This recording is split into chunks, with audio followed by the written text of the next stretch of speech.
저금합니다. 100세 시대 건강하이소!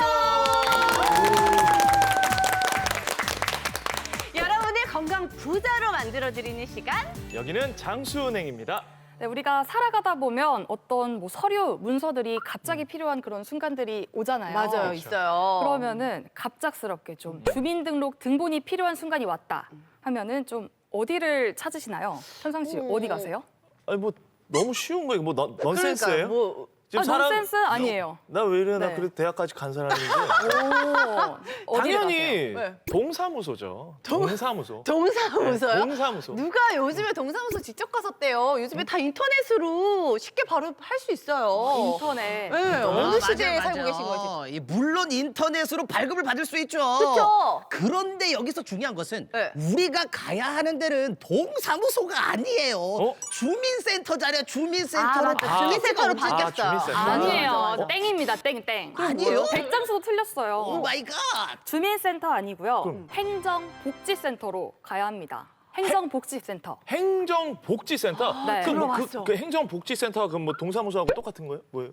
같은 거, 이름이 걔가 바뀐 거라는 거죠? 이름이 아, 변경이 우리 맞아, 정답이네. 맞아요. 2016년부터 행정복지센터로 이름이 바뀌었는데 왜 자꾸 까먹는지 모르겠어요. 꽤 됐네요. 백장수, 이 바보. 세상이 이렇게 급변하고 있는데 나는 제대로 따라가고 있긴 한 걸까요? 그러니까요. 아이고 정말 정신 바짝 차리고 우리 살아봐야 될 것 같습니다. 맞아요. 자, 그래도 우리 동사무소가 좀 익숙한 또 세대 아니겠습니까? 맞아요. 저는 네. 아닙니다. 아니 왜 그래요? 저는 어릴 때 동사무소였어요. 그렇죠. 아니 네. 저도 그쵸, 동사무소가 그쵸. 익숙하고 오, 우리 보고 계신 여러분들도 동사무소라고 해도 네. 여러분들 괜찮으니까 걱정 마시고 대신 이제 행정복지센터라는 것도 잘 기억하시면 좋을 것 같습니다. 네. 자, 오늘 아주 특별히 또 새로운 우리 주치 선생님들께서 오셨습니다. 웰컴 투 건강하이소. 어서 오세요. 모두 반가. 자, 먼저 왠지 맨날 전교 1등만 하셨을 것 같은 우리 김전교 원장님부터 자기소개 부탁드리겠습니다. 부모님께서 좋은 이름을 지어주셔서 맨날은 아니고 자주는 했던 것 같습니다. 안녕하십니까. 처음 뵙겠습니다. 봄, 여름, 가을, 겨울 모든 계절이 다 좋지만 특히 유독 가을을 좋아하시는 분들이 많을 것 같습니다. 가을에 나들이를 가야 되는데 허리도 아프고 무릎도 아프고 또 거기다 발목까지 아프면 큰일이겠죠. 그쵸. 100세 시대 여러분의 관절 건강을 큰 힘을 실어주는 정형외과 전문의 김정교입니다. 네, 굉장히 가슴이 웅장해지는 자기소개였는데요. 그러니까요. 네, 이어서 옆에 계신 구비성 원장님도 처음 자리하셨는데 인사 부탁드릴게요. 네, 안녕하세요. 반갑습니다. 다들 주변을 보면은 고혈압, 당뇨, 고지혈증 중 하나쯤은 가지고 계신데요. 요즘은 고령층뿐만 아니라 30, 40대 젊은 분들도 이 같은 만성질환으로 해 건강에 위협받는 경우가 많습니다. 100세 시대 최대의 걸림돌 고지혈증을 이겨내고 건강을 지킬 수 있는 방법을 알려드리겠습니다. 내과 전문의 구비성입니다. 자, 변승재 원장님께서도 오늘 처음 인사드립니다. 반갑습니다. 안녕하세요. 혈관외과 전문의 변승재입니다. 여러분은 최근 혈관이 대세인 거 아신지요? 혈관이라 하는 것은 동맥과 정맥을 대표로 하는 건데요. 피가 잘 가야 되고요. 피가 다시 잘 돌아와야 됩니다. 그래서 순환이 잘 돼야 되는데요. 동맥과 정맥에 막히거나 문제가 된 것들을 깨끗하게 뚫어주고 해결하는, 항상 수술과 시술을 고민하는 혈관외과 수미남 변승재입니다. 반갑습니다. 자, 그리고 이혜옥 원장님도 환영합니다. 구강내과 선생님 처음인데 인사 부탁드려 볼 수 있을까요? 안녕하십니까. 이렇게 만나 뵙게 돼서 반갑습니다. 많은 분들께서 치과 치료라고 하면 충치 치료, 치주염 치료, 그리고 스케일링이나 보철, 임플란트 치료 등은 익숙하실 것 같은데요. 구강내과는 조금 생소하실 수 있을 것 같습니다.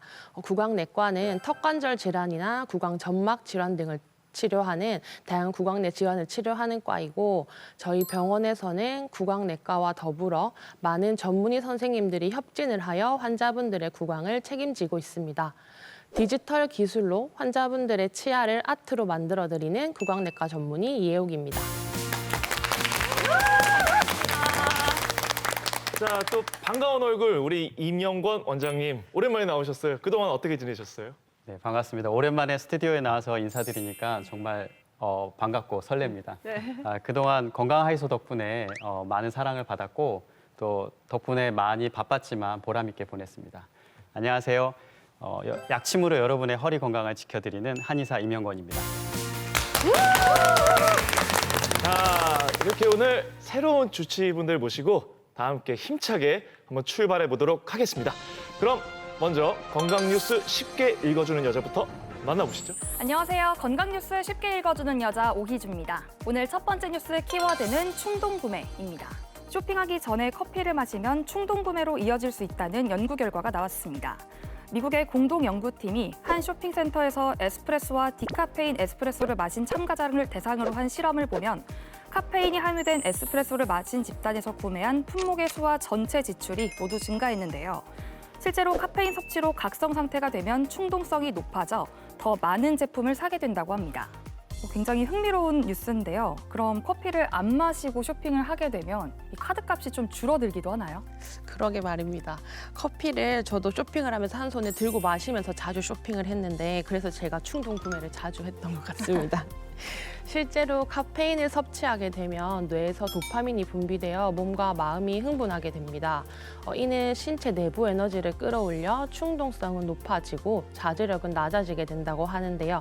적당량의 카페인 섭취는 건강에 도움이 될 수 있지만 쇼핑 시에 섭취하는 카페인은 의도치 않은 결과로 이어질 수 있으니 쇼핑 시에는 커피도 신중하게 드셔야 할 것 같습니다. 네, 두 번째 뉴스 키워드는 턱관절입니다. 날씨가 추워지면 턱관절 통증을 호소하는 사람이 늘어난다는 연구 결과가 있습니다. 국내의 한 대학 연구에 따르면 가을보다 겨울에 턱관절 환자가 평균 30% 이상 많은 것으로 나타났는데요.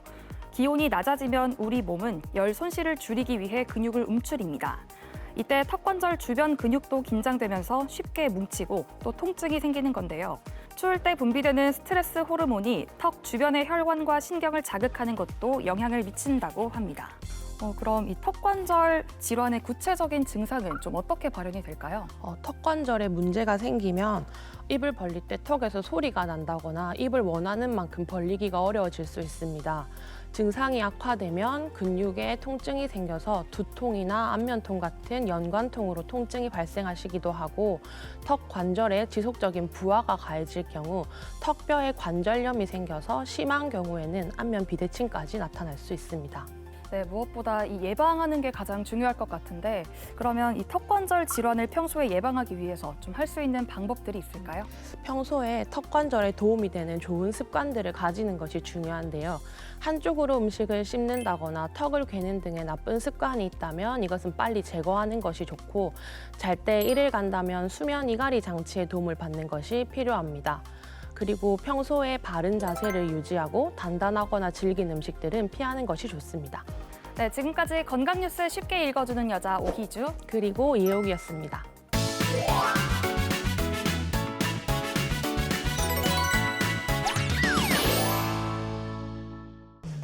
안녕하세요. 요즘 건강관리에 관심이 많은 30대 직장인입니다. 작년에 잦은 야근과 불규칙한 생활로 급격히 체력이 저하돼 꽤 고생했거든요. 얼마 전 뉴스 보니까 지금 30, 40대는 부모 세대보다 더 빨리 노쇠해지는 첫 세대가 될 수도 있다고 하더라고요. 그래서 전 요즘 건강관리 차원에서 설탕이 안 들어간 제로식품만 먹는데요. 그런데 제 여자친구는 제로가 있는데도 오리지널만 먹길래 제가 올 자기도 제로 먹어 했더니 자기야, 난 이왕 먹는 거 그냥 오리지널 먹을래. 이게 말만 제로지 다 비슷하지 않을까? 글쎄요. 아니 제품 밑에 제로 슈가라고 버젓이 적혀 있는데 뭐가 비슷하단 걸까요? 백장수, 제로 식품이 훨씬 건강하지 않나요? 맛있게 먹고도 0칼로리라는 기적을 실제로 실현한 제로 식품의 열풍이 식지 않고 있다고 합니다. 저도 제로 탄산음료 너무 좋아해서 하루에 몇 캔씩 먹기도 하는데 원장님들은 제로 식품 혹시 드셔보셨나요? 선호하는 제로 식품이 있다면 우리 변승재 원장님부터 한번 알려주시기 바라겠습니다. 사실 저도 제로 땡땡 콜라를 먹어봤습니다. 그런데 사실 저 입맛에는 예전의 것이 조금 더 좋은 것처럼 느껴져서 사실 저는 제로 땡땡 콜라를 별로 좋아하지는 않습니다. 사실 거기에는 설탕보다는 다른 인공 감미료가 들어있죠. 그래서 더 제가 싫어하는 게 아닌가 그런 생각이 듭니다. 아, 그럼 개인적으로 오리지널을 더 선호하시는 편이네요, 그죠? 저는 오리지널을 더 좋아합니다. 아, 그렇군요. 그러면 우리 김전교 원장님께서는 혹시 좀 어떠신가요? 저는 탄산음료를 평소 즐겨 먹는 편은 아니지만 그래도 음식에는 궁합이 있다고 생각해서 피자나 햄버거를 먹을 때는 왠지 탄산음료를 꼭 먹게 되는데 옛날에는 일반 음료를 먹었다면 이제는 아무래도 저도 체구가 있다 보니까 제로 콜라, 제로 음식을 조금 더 선호하게 되는 것 같습니다. 아, 그렇군요. 그럼 이어서 우리 이혜옥 원장님께서는 좀 어떠신가요? 저도 처음에는 제로 칼로리라고 해서 맛이 없을까라는 생각에 잘 먹지 않았는데 자주 제로 콜라를 먹는 친구를 따라서 몇 번 먹어봤더니 맛이 거의 비슷하더라고요. 그래서 맛도 똑같은데 칼로리까지 제로라니 이거 너무 이득이잖아 이러면서 자주 먹게 됐습니다. 그렇군요. 정말 이득을 많이 보셨나 봐요, 그죠? 자, 그러면 우리 임영건 원장님께서는 좀 어떠신가요? 저는 토마토에 설탕 뿌린 거를 매우 좋아하는 입장에서 오리지널을 선호하는 편입니다. 하지만 그렇군요. 평소 때는 탄산을 먹을 일이 별로 없는데 운동할 때 이제 물에 타 먹는 발포 이온 음료가 있거든요. 그렇죠. 근데 요즘은 그것도 다 대세가 제로라서 저는 설탕을 먹고 싶어도 대세를 따를 수밖에 없는 요즘인 것 같습니다. 아, 그렇습니다. 제로가 정말 대세긴 대세인 것 같아요. 그러면 우리 끝으로 구비성 원장님께서는 혹시 제로 좀 선호하시는 편인가요? 어떠세요? 믿으실지 모르겠지만 저 같은 경우는 제로 음료를 한 번도 마셔본 적이 없습니다. 아, 진짜요? 예, 우와. 커피 외에는 저 인스턴트 식품을 별로 좋아하는 편이 아니라서 남들이 줘도 받았다가 그냥 놔두고 먹지 않는 편입니다. 하지만 저희 딸 같은 경우는 일부러 제로 음료만 찾아서 먹는 것 같습니다. 아무래도 20대 여성이다 보니까 다이어트에 관심이 많아서 그런 것 같습니다.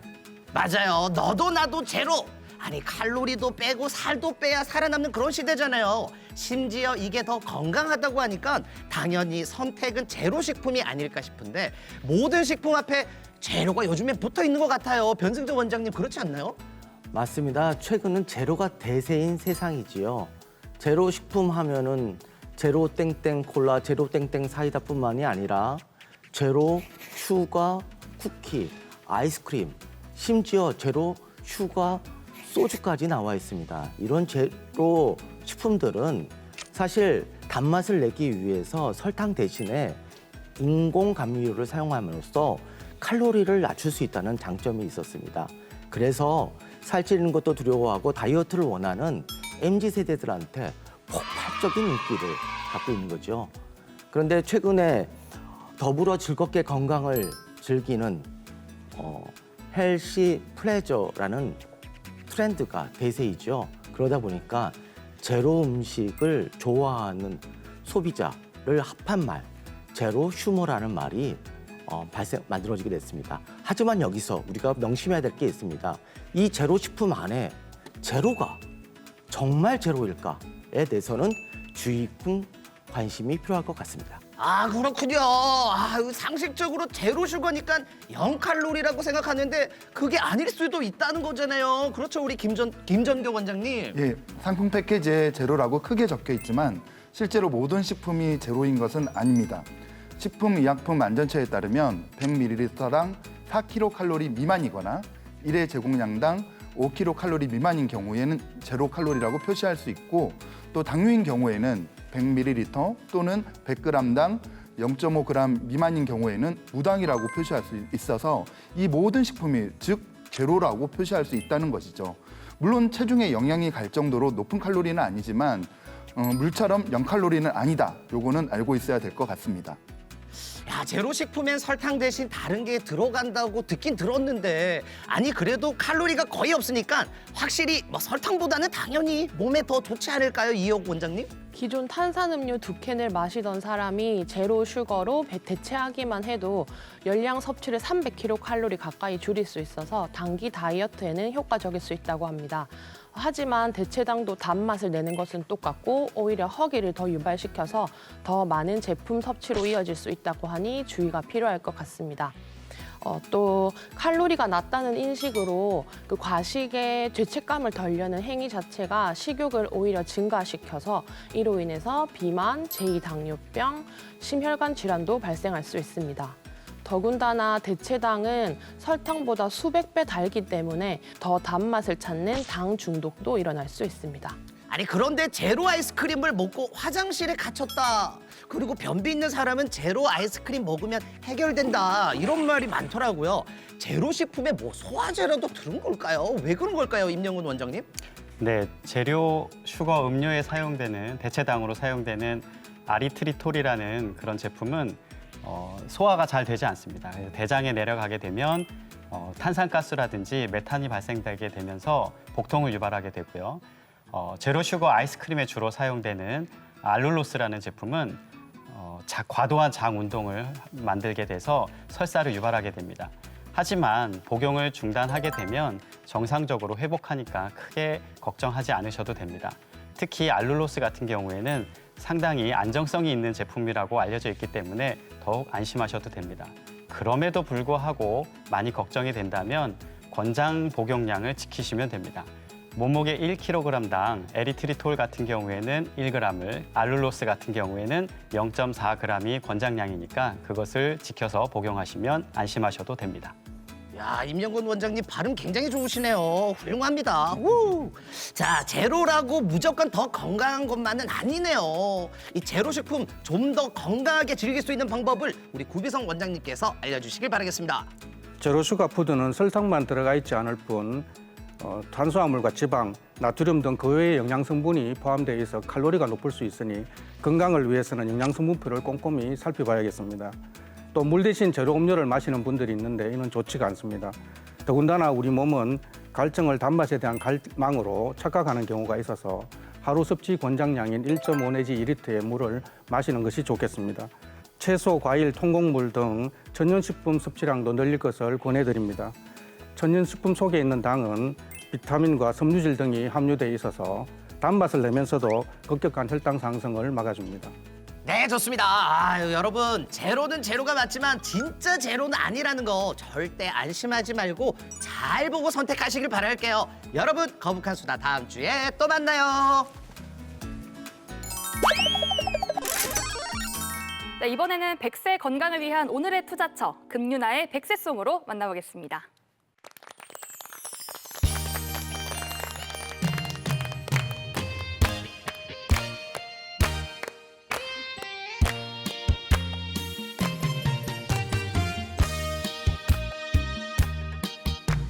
협착증 왔어요.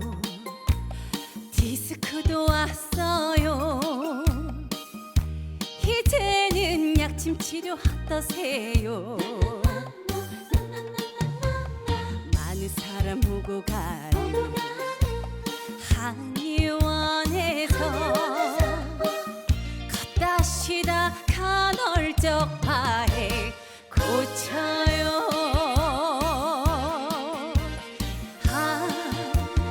이쪽 저쪽 사방팔방 아파왔지만 혈자리 바로 찾아 주입제 주사하니까 호루영지 자고 아픔도까지 약침을 맞으니까 그 통증은 간 곳이 없네. 전현제로 썼어요. 부작용도 없고요. 협착증 약침 치료로 나는 나았네.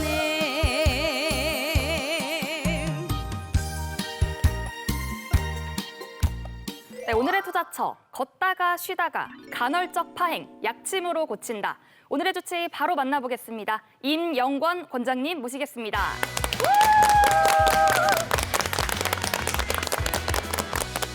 원장님은 어떤 계기로 한의사가 되셨습니까? 하고 싶은 거 뭔지 모르고 첫 대학에 입학한 후에 내가 진짜 뭘 하고 싶은지를 많이 고민을 했는데요. 내가 진짜 잘하고 있는 게 뭔지 그리고 내 장점은 뭔지 많은 고민 끝에 한의사가 되고자 해서 뒤늦게 한의대에 입학하게 됐습니다. 아직도 기억나는 게 2001년 그 신입생 때 우연히 포장마차에서 허준 역할을 했던 정광열 씨를 만나가지고 기분 좋게 악수를 나눴던 기억이 있습니다. 네, 그래서 한의사가 되고 나서는 몸은 힘들지만 그래도 마음이 편한 진료를 하자라는 것이 제 마음입니다. 왜냐하면 많은 환자를 보다 보면 몸도 힘들고 지칠 때가 많은데 그때 집중을 하지 못하다 보면 후회가 많이 되더라고요. 그래서 요즘은 매 순간 힘들더라도 최선을 다하자 하는 마음으로 진료를 하고 있습니다. 그럼 선생님 지금 여기 환자가 한 명이 더 있는데요. 저도 가끔 좀 이렇게 많이 걷거나 많이 움직였다고 하면은 조금 허리가 아프면서 좀 다리까지도 뻐근할 때가 있는데 저만 그런 건가요? 혜지 씨랑 현석 씨 있어요, 맞아요. 저도 그래요. 있죠? 저도 아, 그래요. 그쵸? 저도 그래요. 근데 저는 너무 궁금한 게 저처럼 가끔 이렇게 아픈 사람들은 또 조금 쉬면은 괜찮아지는 것 같더라고요. 그래서 맞아요. 병원을 안 가게 돼요, 사실. 그게 무섭죠. 네. 그러고 그냥 조금 지나면은 뭐 괜찮아지겠지 해서 그런데 이게 도대체 왜 그런 걸까요? 아프면 가야 되는데. 예. 그렇죠. 우리 몸은 중요한 기관일수록 많은 보호 장치가 있습니다. 예를 들어서 뇌는 두개골로 철저하게 보호가 되어 있고 뭐 심장이나 폐는 우리 가비뼈로 보호되고 있는 시기죠. 네. 우리가 이제 두뇌에서 나오는 우리 척수신경 또한 척추에서 보호가 되고 있는데요. 척추는 그런 척수신경을 보호해 주는 것 이외에도 자세를 지지한다든지 운동을 하는 데 있어서도 같은 역할을 수행을 해야 되기 때문에 척추 주변에는 많은 그 근육과 인대와 힘줄이 겹겹이 보호하고 있고 그러면서도 이상 감지를 하는 센서들이 특별히 많이 발달되어 있습니다. 특별히 이 요추는 척추 중에서도 아래에 있기 때문에 하중이 집중되어 있고 그렇기 때문에 운동도 많이 하거든요. 네. 그래서 이상 감지 센서도 특별히 더 발달되어 있다고 보시면 됩니다. 그렇기 때문에 우리가 뭐 과로를 한다든지 자세를 잘못한다든지 하게 되면 감지 센서가 너 이거 잘못됐어라고 해서 통증을 탁 일으키거든요. 네. 그렇게 되면 우리는 반강제적으로 휴식을 취해야 돼요. 네. 그래서 하루 이틀 정도 쉬다 보면 또 나아지거든요. 그래서 처음에 한두 번의 요통이 반복될 때에는 이게 쉬면 낫는구나라는 거를 경험적으로 알아요. 그래서 허리가 웬만큼 아프지 않고서는 쉬면 낫는구나라는 생각 때문에 병원에 쉽게 찾지 않는 것 같습니다. 안 그래도 엄청 궁금했거든요.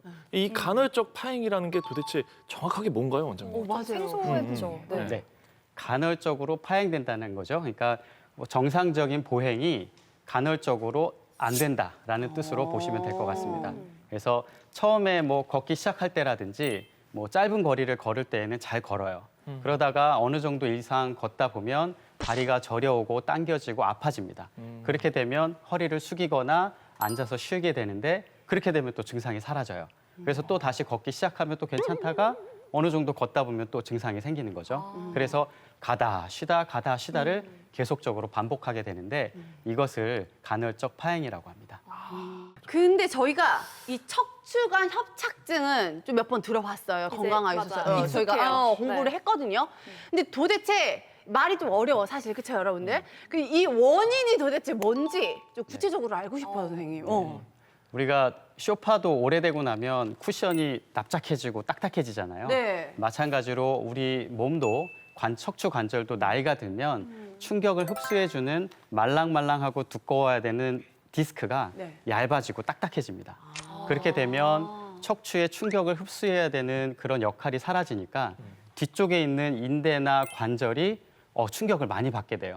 그렇게 되면 얘네들이 두꺼워지거나 점점 부풀어 오르거든요. 네. 우리가 보통 어르신들 손 많이 쓰신 분들 손가락 보면 관절염 때문에 막 부어 있잖아요. 네, 맞아요. 그거를 연상하시면 됩니다. 그래서 앞쪽에서는 디스크가 호떡처럼 눌리고 네. 그리고 뒤쪽에서는 인대나 관절이 부풀어지고 그러다 보니까 중간에 낀 신경관이 앞뒤에서 좁아지는 거죠. 그렇게 돼서 물리적으로 좁아지게 되면 이제 원인이 되는데 그 상태에서만 생기는 것이 아니라 그렇게 예민해져 있는 상태에서 뭐 내가 뭐 자세를 잘못한 상태에서 오래 있었다든지 아니면은 과로를 했다든지 하게 되면 염증이 생기게 되거든요. 그런 염증이 생겼을 때 이런 물리적으로 좁아진 그런 상황이 결합이 되면 척추관 협착증의 간헐적 파행 증상이 나타나는 겁니다. 척추질환은 현대인의 고질병이잖아요. 척추 협착증은 수술을 해야 된다고 생각하는데 어떤가요? 수술의 가장 큰 목표는 아까 물리적으로 좁아진 신경관을 넓혀주는 데 있습니다. 하지만 척추관 협착증은 좁아졌다고만 해서 생기는 것은 아닙니다. 실제로 한 연구에 의하면 60대 성인, 그러니까 증상이 없는 정상적으로 생활하는 60대 성인을 데려다가 MRI를 찍어봤더니 80% 이상에서 다 신경관이 좁아져 있었어요. 근데 정상적으로 다 생활을 하거든요. 네. 결국은 그렇게 좁아진 상태에서 잘못된 습관이나 노동으로 인해서 염증이 생기면 그 증상이 발현되는 것이기 때문에 1차적으로는 그런 염증을 어떻게 컨트롤해 줄 것인지 그리고 어떻게 하면 재발이 안 될 것인지를 치료하는 게 우선입니다. 그래서 실제로 이제 협착증 증상으로 내원하신 분들이 치료받고 좋아졌어요. 그리고 나서 치료 전후에 MRI를 찍으면 신경관이 좁아진 상태는 그대로예요. 그러니까 결국은 관은 좁아져 있지만 아프고 안 아프고는 이제 천지 차이인 거죠. 그래서 염증을 어떻게 관리해 주느냐가 핵심인 것이고 네. 다만 그럼에도 불구하고 수술을 해야 되는 경우도 있습니다. 예를 들어 다리의 마비라든지 신경 이제 그 감각의 저하가 50% 이상 진행이 됐거나 아니면 대소변이 내 마음대로 안 가려진다거나 네. 아니면 너무 아파서 1분도 내가 쉴 수가 없어요. 너무 아파서. 근데 어떠한 소염 진통 치료로도 관리가 안 될 때 이때는 수술을 고려해야 합니다. 그러면 협착증이 생겨서 원장님을 좀 찾아가게 되면 치료는 좀 어떤 방식으로 진행이 되나요? 네, 제일 중요한 것은 아까도 말씀드렸던 염증을 어떻게 효율적으로 컨트롤하는지 그게 중요하고요. 두 번째는 이미 퇴행이 된 디스크의 역할을 대신해 줄 수 있는 인대와 힘줄을 얼마나 튼튼하게 만들어줄 것인가. 이 두 가지가 목표인 것이죠. 그래서 이 두 가지 목표에 부합되는 치료가 약침 치료라고 할 수 있습니다. 약침 치료라고 하면은 저희가 흔히 알고 있는 그 한약에서의 약침 그거 말씀하시는 건가요? 네, 맞습니다. 보통 그건 우리가 어떻게 한약이라고 생각하면 네. 먹는 한약을 주로 그쵸, 생각하잖아요. 그쵸. 그런데 이제 병소에 혹은 병소의 원인이 되는 자리에 직접적으로 조직에 넣어주는 한약을 말합니다. 보통 우리가 소염 진통제 처방을 받고 먹기도 하지만 네. 선생님들이 주사로 놔주시기도 하잖아요. 네네. 그런 것처럼 우리가 디스크라든지 협착증이 있을 때 한약을 먹어서 좋아지는 경우도 있지만 좀 더 빠르고 효율적으로 치료하기 위해서는 그런 한약을 병의 원인이 되는 곳에 주입함으로써 그 효과를 더 강력하게 기대를 할 수 있는 것입니다. 따라서 침의 장점과 한약의 장점을 합친 치료라고 볼 수 있겠습니다.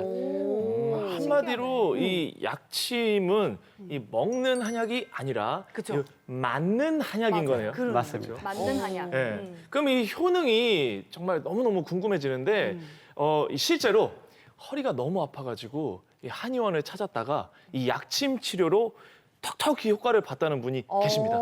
화면으로 한번 만나보시죠. 삶의 질과 직결되는 척추 건강. 차정욱 씨는 올해 설 명절이 지난 후 단골 불청객인 허리 통증으로 일상생활에 큰 위기를 맞았습니다. 어떨 때는 악소리가 날 정도였는데요. 일월 중순부터 아팠습니다. 그때 갑자기 좀 아프기 시작하더니 제가 걷는 운동을 많이 하거든요. 저녁 되면 그 걷지를 못할 정도로 통증이 오더라고. 무릎에 이 다리가 땡기고 좀 무리하게 일을 많이 했어요. 장도 좀 많이 보러 다니고 그렇게 한 며칠 서갖고 꾸준히 일을 많이 했는데 설날 아침에 일어나는데 오른쪽 다리가 마비가 왔어요. 앉아서 허리 굽혀서 일하는 거 그게 굉장히 힘들었어요. 뭐 청소하는 거 힘들고 뭐 심지어 앉아서 머리 감을 때도 좀 허리가 아프지요. 최근에 이제 오른쪽 앞쪽도 이제 같이 저리기 시작하셨어요, 그죠? 그래서 정형외과에서 주사도 맞고 약도 드시고 물리치료도 하셨는데 가장 중요한 거는 허리는 나이가 들어요. 우리 몸이 나이가 들듯이 허리도 나이가 드는데 그 허리가 나이가 든다고 다 아픈 건 아니지만 예민해집니다. 네, 처음에 내원하셨을 때 허리뿐만 아니라 이제 오른쪽 다리까지 방사통이 있었던 상황인데요. 오래 앉아 있거나 오래 서 계시게 되면 오른쪽 엉덩이에서 다리로 내려가는 이제 저린 증상이나 통증이 있었고 그게 좀 더 심해져서 허벅지 앞쪽까지도 저리거나 통증이 있었던 상황입니다. 20대부터 허리가 좋지 않았던 상태이고 또 이제 연세가 들면서 허리에 노화가 진행이 되었기 때문에 처음에는 염증을 가라앉혀주는 약침 치료를 진행을 했고 이후에는 허리를 튼튼하게 해주는 보강 약침 치료를 진행해야 합니다. 고령화 사회로 들어서면서 척추관 협착증의 유병률이 높아지고 있는데요. 그렇다면 약침 치료는 어떻게 할까요? 먼저 자하고 약침으로 손상된 인대나 힘줄 조직의 재생을 돕고 통증의 원인이 되는 염증 반응을 억제합니다. 경과가 좋아 월 1회 관리 치료 중인데요. 예, 현재 상태는 당연히 다리 쪽에 느낌은 전혀 없으시고요. 허리 쪽은 무리를 했을 때 가끔씩 불편감을 인지하는 정도이지 특별히 생활에 지장을 주는 정도는 아닙니다. 지금은 일상생활에 지장이 크게 없습니다. 치료를 좀 오래 했거든요. 여기서 2월 달부터 지금까지 불편함이 크게 없어요. 이전에는 평지를 걷는 것조차 힘들었는데 이제 계단도 잘 오를 정도인데요. 소중한 일상을 되찾았습니다. 걷는 운동하고요. 그 한 30분 정도 하면 다리가 안 아프고 그 이상 하면 좀 땡겨요.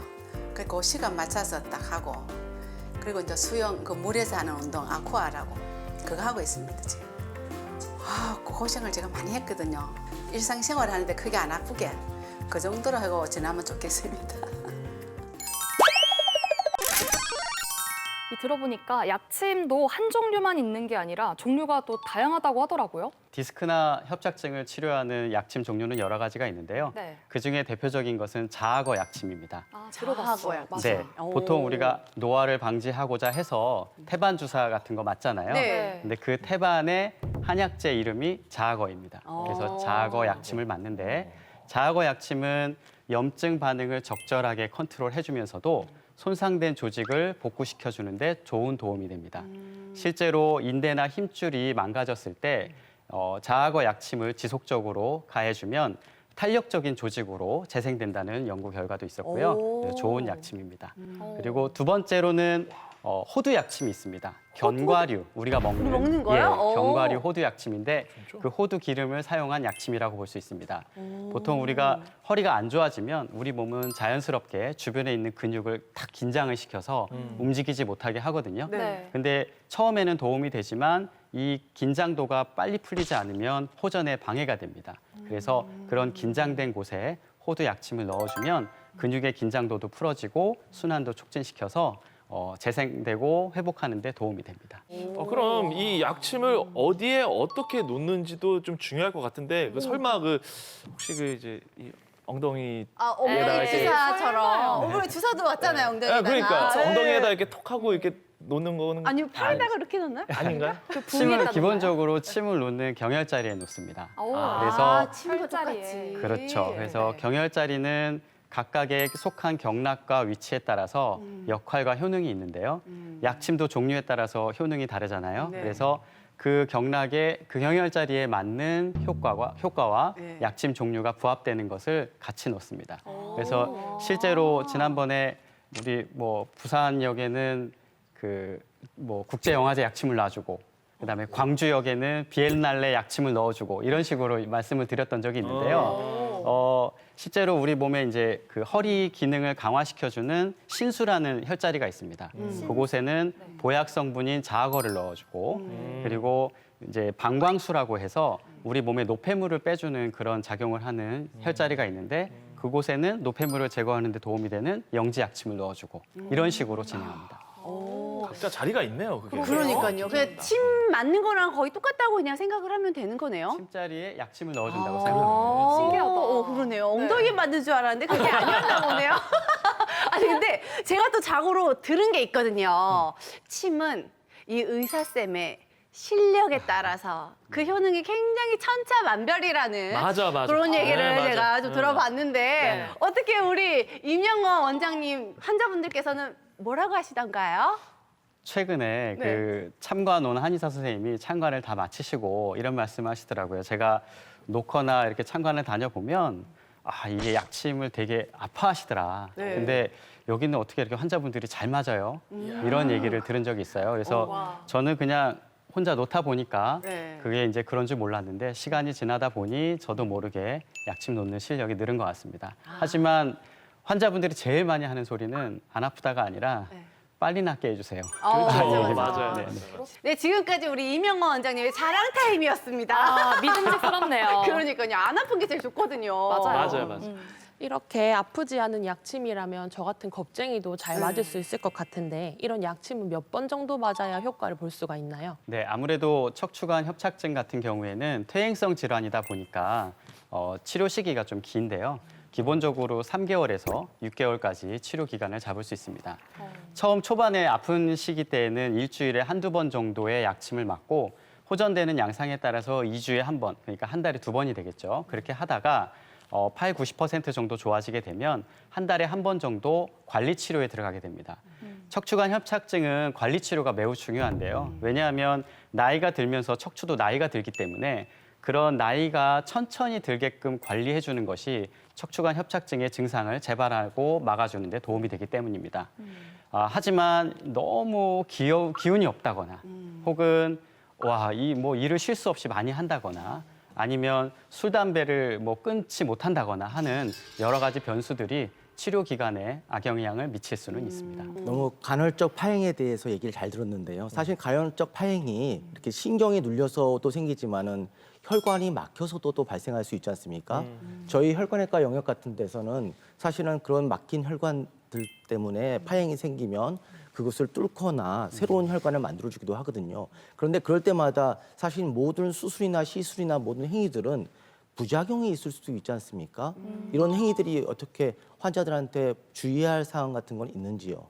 모든 침습적인 치료에는 상당히 체력이 필수입니다. 그래서 시술 전날과 시술 당일에는 절대로 무리하지 말라고 말씀을 드리는 편이고요. 시술을 받으러 오신 분들한테도 오늘 컨디션이 어떤지 꼭 물어보는 편입니다.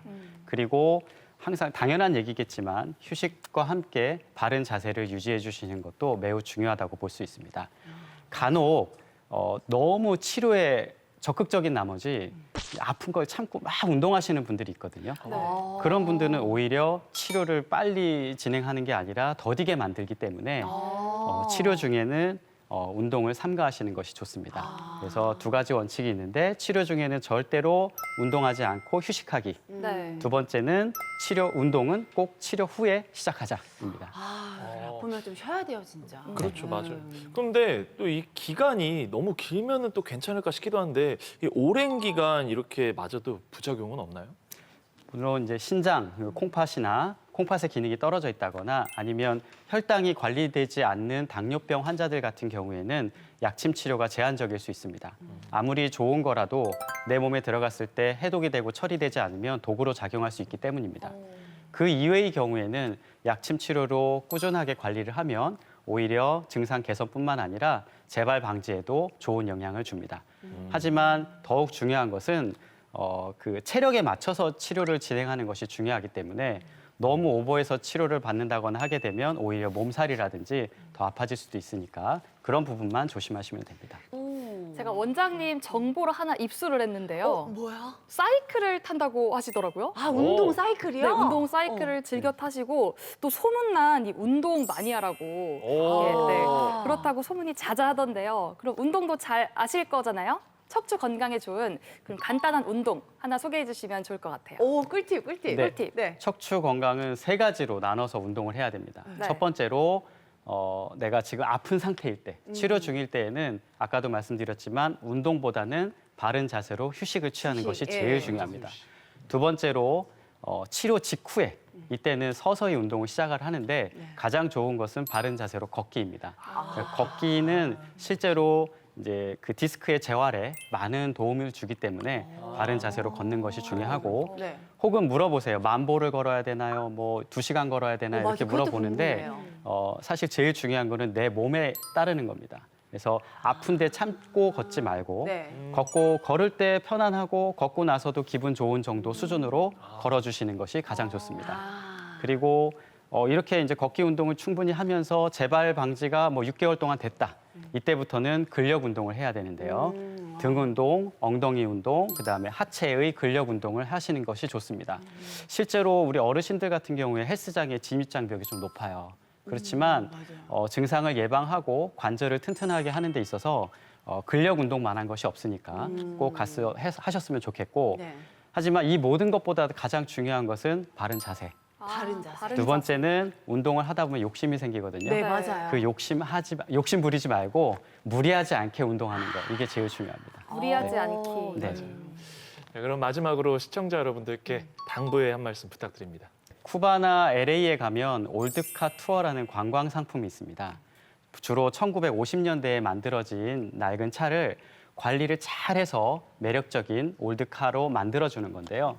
우리가 100세 시대에 올드카로서 매력적인 삶을 살 것인지 아니면 시동이 걸리는 것만 완도하고 그러면서 낡은 차로 살아갈 것인지는 1살, 2살, 아니 하루 이틀이라도 젊었을 때부터 관리하는 것이 중요합니다. 맞아요. 우리 모두 올드카로서의 매력적인 삶을 살아봅시다. 감사합니다.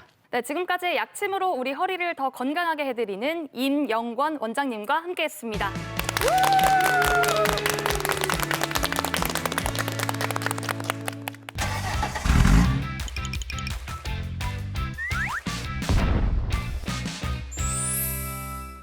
네, 오늘도 음식명인 김나경 선생님 나와주셨습니다. 선생님, 오늘의 주재료는 무엇일까요? 네, 오늘의 주재료는 쓰러진 소도 벌떡 이렇게 세운다는 가을 영양 만점, 가을의 보약 낙지입니다.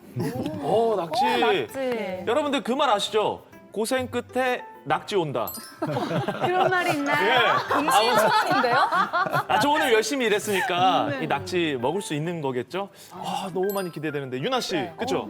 저 낙지 너무 좋아하고요. 또 저희 낙지는 저희 친구예요. 그래서 제가 낙지 되게 잘 알거든요. 낙지는 일단 다리가 많아요. 그쵸? 맞죠. 그러면 이 세발 낙지는 그러면 다리가 3개 맞죠, 선생님? 아닌가요? 아니에요? 그래서 틀렸습니다. 세발 낙지 아닌가요? 너무 잘 틀리셨습니다. 우리가 알고 있는 세발낙지는 그 성장 과정에 있는 어린 그 작은 낙지를 뜻하거든요. 다리가 가늘다해서 가늘새를 이용해서 가늘새, 세발낙지 이런 뜻입니다. 그래서 우리가 낙지 볶음에 들어가는 통통한 낙지나 세발낙지나 다리는 모두 8개로 동일합니다. 그래요? 네. 3개인 줄 알았어요. 다리는 3개가 아니고 8개입니다. 8개입니다. 네. 이 세발낙지를 바닷속의 산삼이라고 불릴 정도로 효능이 굉장히 좋다고 하더라고요. 저희가 이 세발낙지의 효능을 화면으로 준비했습니다. 함께 보시죠. 가을에 놓치면 후회할 보양식, 바로 낙지인데요. 타우린이 풍부하게 들어있어 자양강장과 스태미나 음식으로 손꼽힐 뿐만 아니라 필수 아미노산과 무기질이 풍부해 신진대사를 왕성하게 합니다. 또한 철분이 풍부해 빈혈을 예방하고 스트레스와 불면증 해소에 효과적인 신경 안정 물질도 듬뿍 품고 있는데요. 한 입 먹으면 기운이 활활 타오르는 낙지. 여러분 꼭 한번 맛보이소. 오늘 준비한 요리는 바로 이 낙지볶음입니다. 이 뜨끈한 밥 위에 올려가지고 슥슥슥 비벼가지고 한 입 싹 먹으면 그냥 한 끼가 그냥 선생님 밥도둑이죠. 밥도둑 이거 네. 어떻게 만드나요? 군침 도네요. 오늘 여러분들 기운 내시라고 매콤 달콤하게 만들었는데 먼저 재료를 잘 준비하겠죠. 낙지를 구입해서 소금물에 바락바락 조물조물해서 씻어내시고 그리고 머리는 뒤집어서 내장을 제거해 주시고 그리고 이제 들어가는 부재료들이 있는데요. 파라든지 양파라든지 당근이라든지 전 느타리 버섯 제철에 나오는 느타리 버섯 썼어요. 네. 그렇게 같은 크기로 송송송 서로 준비해 주시고 양념류 고춧가루, 파, 생강, 마늘, 기타 어간장까지 들어가는데 요거는 마늘만 제외하고 그 전날 이렇게 싹 우리 레시피대로 만들어서 재워두었다가 이제 냄비에 끓이실 때 범벅해서 싹 올리시고 야채들 올려주시고 보글보글 끓이면 맛있는 낙지볶음이 됩니다. 단 마늘은 끓이시는 직전에 바로 넣어주시면 됩니다. 마늘은 끓이기 직전에 넣는 네, 것이 네, 맛이 네. 좋다. 이 낙지볶음 그냥 먹어도 너무 맛있지만 맛있죠? 사실 네. 이 선생님만의 조금 더 맛있게 먹을 수 있는 꿀팁 같은 게 있으면 한번 전수 좀 해주세요. 네, 꿀팁이 있다면 먹기 이제 이렇게 끓이잖아요. 보글보글 끓이다 보면 냉동일 경우에는 물이 많이 생길 경우가 있어요. 네. 그럴 때는 별도로 한번 볶음 처리해서 넣어주시는 것. 그리고 이제 생물의 경우에는 절대 물이 나지 않기 때문에 바로 하셔도 되고요. 그다음 꿀팁이 있다면 아무리 우리가 한들 끓이게 되면은 볶게 되면은 수분이 나와요. 요 수분을 잡기 위해서 당면사리. 당면사리를 싹 첨가해서 막 드시고 나서 같이 보글보글 끓여 드시면 정말 맛있는 끝까지 맛있는 낙지볶음이 될 것 같습니다. 꿀팁이네요. 그러게요. 보기만 해도 지금 힘이 막 불끈불끈 솟는 것 같은데 먹으면 이제 더 하겠죠? 빨리 먹어봐야 될 것 같아요. 일단 빨리 못 견디겠습니다. 네, 오늘 다 드셔보시죠. 네, 드셔보세요. 원장님들 다시 드셔보시고요. 드디어. 자, 한번 먹어보고. 향도 너무 좋고. 와, 혹시 정신이 번쩍? 와, 낙지가 너무 야들야들해요. 구비성 원장님 어떠세요? 드셔보시니까.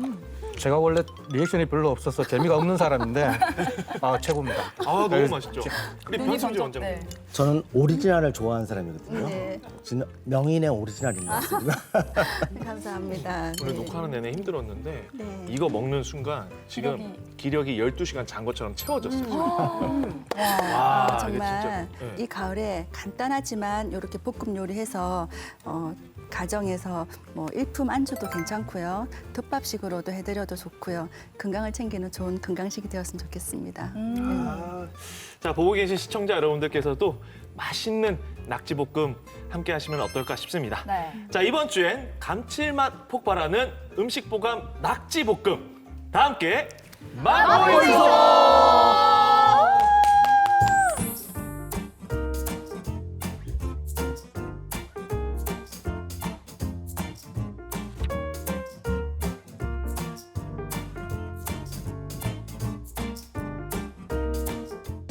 오늘 저희가 준비한 소식은 여기까지입니다. 네, 저희는 다음 주 이 시간에 더더욱 알찬 소식으로 돌아오겠습니다. 그때까지 100세 시대 건강하이소!